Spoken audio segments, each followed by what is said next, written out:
Bonjour chère communauté, c'est Arcane by Patrick, votre tarologue médium. Nous nous retrouvons aujourd'hui pour les énergies de la semaine du 22 au 28 décembre 2025.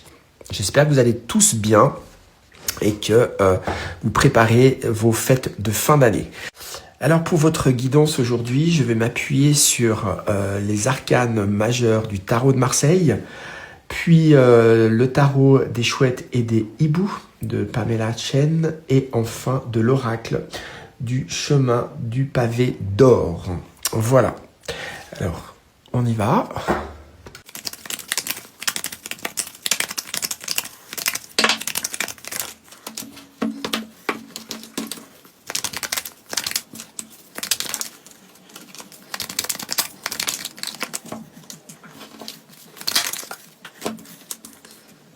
Alors, pour cette semaine du 22 au 28, quelle va être la ligne directrice cette semaine? Le héros pour vous, mon collectif, mon groupe. Waouh, l'arcane 19, l'arcane majeur 19, le soleil. Donc on vous parle vraiment de votre individualité, de votre jeu, de votre rayonnement, de vos relations avec les autres, de votre propre estime et votre propre valeur.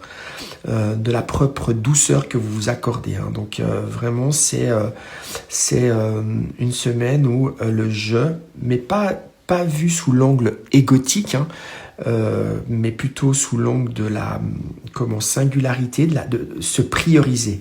C'est vraiment ce que j'entends. Comment cette semaine, on se priorise le nous, le nous-mêmes. Qu'est-ce qu'on a besoin, qu'est-ce que vous avez besoin de savoir cette semaine 22 au 28?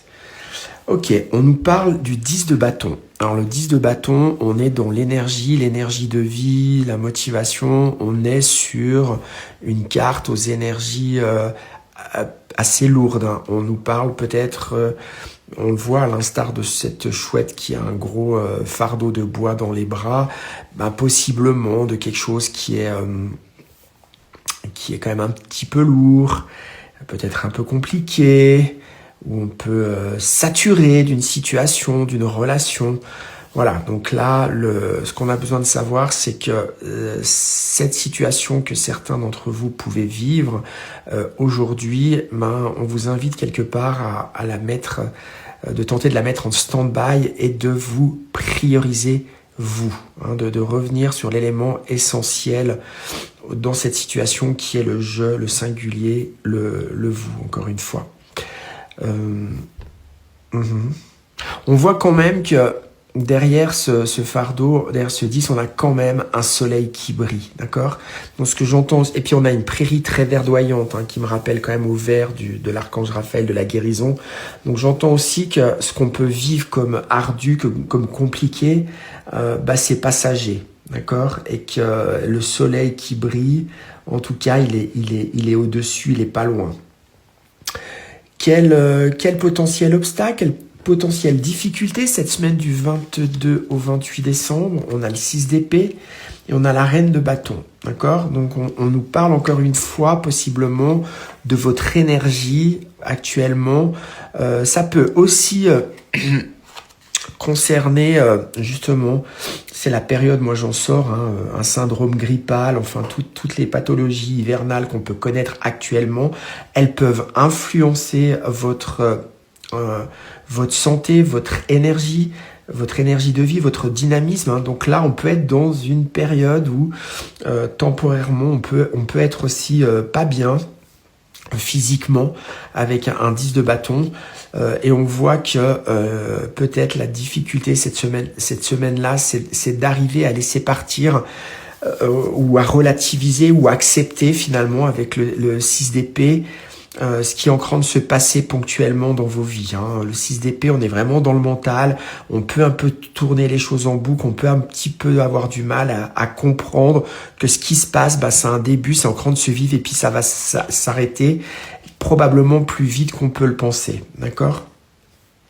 Ok, donc je serais pas surpris que pour plusieurs d'entre vous, ça ait quand même un attrait ou trait plutôt, pardon, à justement un problème, encore une fois, peut-être physique, lié à une pathologie hivernale, type grippe, rhume, etc. Quels conseils les guides vous donnent-ils? Ben voilà, hein, on voit, on a le 5 de denier, je vous parlais quand même d'énergie de vie, de santé. On voit 2 oisillons bandés, un à la patte, l'autre à l'aile. On nous parle justement de peut-être ce manque, ce déséquilibre au niveau de la santé et de l'énergie. Donc, conseil que les guides donnent par rapport à ça, c'est en tout cas de prendre soin de vous et d'accepter ce moment critique. J'entends, hein, c'est un moment peut-être un peu de crise. On est en plus entre les fêtes, c'est jamais très agréable, mais voilà, c'est pas une fatalité. Il y a quelque chose à accepter, à lâcher, parce que pour moi, ça reste vraiment passager. Et finalement, la synthèse avec l'oracle du chemin du pavé doré.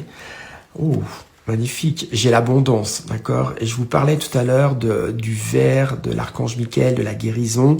On a vraiment une carte de sérénité, de plénitude avec cette jeune femme entourée de ver, donc vraiment de guérison. Donc pour moi, c'est vraiment une semaine que je ressens énergétiquement dans son dynamisme, dans sa vitalité.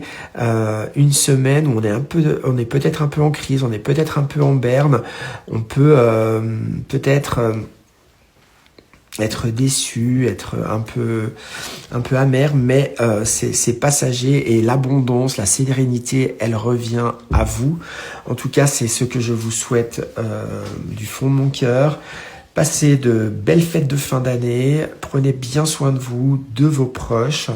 Et puis pour ceux qui souhaitent aller plus loin, ben comme toujours, je mets à la fin de cette vidéo mes coordonnées. N'hésitez pas, j'ai quelques créneaux de libre encore entre les fêtes. Et si cette vidéo vous a parlé, merci de soutenir mon travail avec un petit pouce, un like, des partages. En tout cas, merci pour ceux qui le font régulièrement. Ça m'aide beaucoup. À tout bientôt les amis, belle fête de fin d'année. Au revoir.